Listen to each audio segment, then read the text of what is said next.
आणि गेल्या काही दिवसांपासून आपल्या राज्यामध्ये कंत्राटदारांची थकलेली बिलं किंवा कंत्राटदारांचे थकलेले पैसे हा एक चर्चेचा आणि कळीचा मुद्दा बनलाय। राज्याच्या तिजोरीमध्ये आर्थिक अवस्थेमध्ये खडखडाट असताना कंत्राटदारांची तब्बल 77,000 कोटी रुपयांची थकबाकी अद्यापही शिल्लक आहे। मात्र कंत्राटदारांच्या आक्रमक पवित्र्यानंतर थकबाकीमधली काही रक्कम देण्याचं सरकारनं जाहीर केलं। त्यापैकी काही विभागांमधल्या थकबाकीसाठी चेक जारी झाले।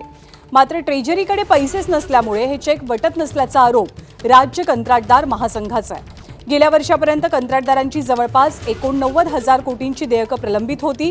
मात्र कंत्राटदार आणि अभियंत्यांच्या आक्रमक भूमिकेनंतर शासनानं काही पैसे दिलेले आहेत। त्यानंतर जवळपास 77,000 कोटींची देयकं अद्यापही शिल्लक आहेत। शासनाच्या भूमिकेविरोधात 9 मार्चला शासकीय अभियंता आणि कंत्राटदारांची बैठक आयोजित करण्यात आली आहे। पण शासकीय तिजोरीमध्ये सरकारी तिजोरीमध्ये पैसे नसताना चेक नेमके दिले कोणी हाही प्रश्न मात्र उपस्थित झालाय।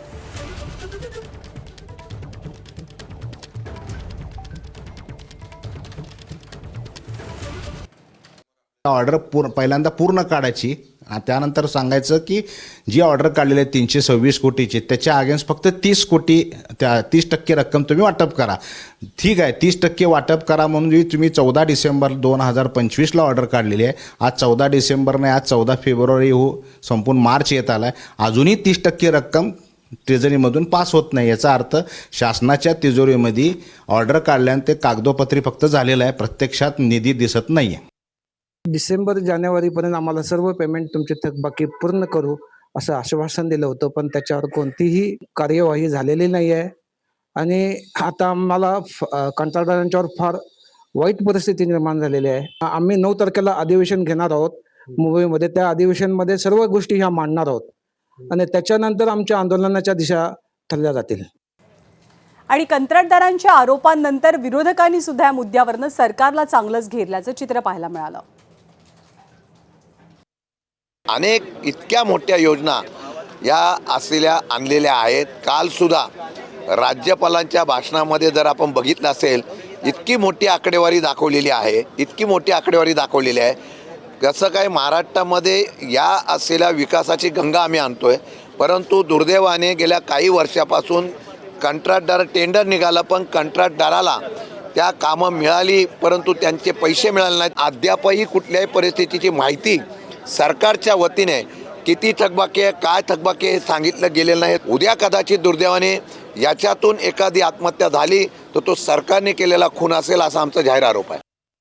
86,000 कोटी रुपयाचं पहिलं एस्टिमेट असणारा शक्तिपीठ महामार्ग आता 1,05,000 कोटीवर गेलेला। गरज नसलेला शक्तिपीठ महामार्ग आमचं म्हणणं आहे की 1,00,000 कोटी रुपये या राज्यातल्या गावखेड्यांना द्या, शहरांना द्या। जिथं रस्त्यांची दुरावस्था, जिथं रस्ते चांगले नाहीत ते व्यवस्थित चकाचक करा।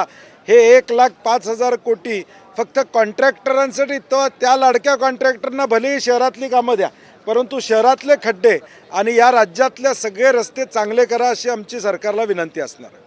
कंत्राटदारांचे पैसे द्यायला तिजोरीत पैसा नाही। लाडकी बहीणचे पैसे देण्यासाठी सारथी, बार्टी, महाज्योतीचा निधी वळवला जातोय। अनेक असे प्रकल्प आहेत की जे महत्त्वाकांक्षी प्रकल्प ठप्प झालेले आहेत, परंतु सरकारच्या जाहिराती मात्र थांबत नाहीत। ज्या कंत्राटदारांना आता चेक दिलेले आहेत ते चेक उद्या वटतीलच याची काय गॅरंटी? आणि असे चेक बाउन्स झाले तर कंत्राटदार त्यावरती फिर्याद सुद्धा व्यक्त करू शकत नाही।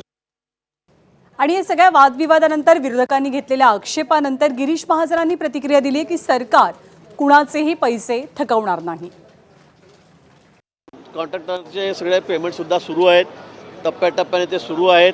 आता बजेट आहे, याच्यामध्ये त्या ठिकाणी मोठी तरतूद त्या ठिकाणी करण्यात आलेली आहे आणि सगळ्यांना पेमेंट मिळतं आहे।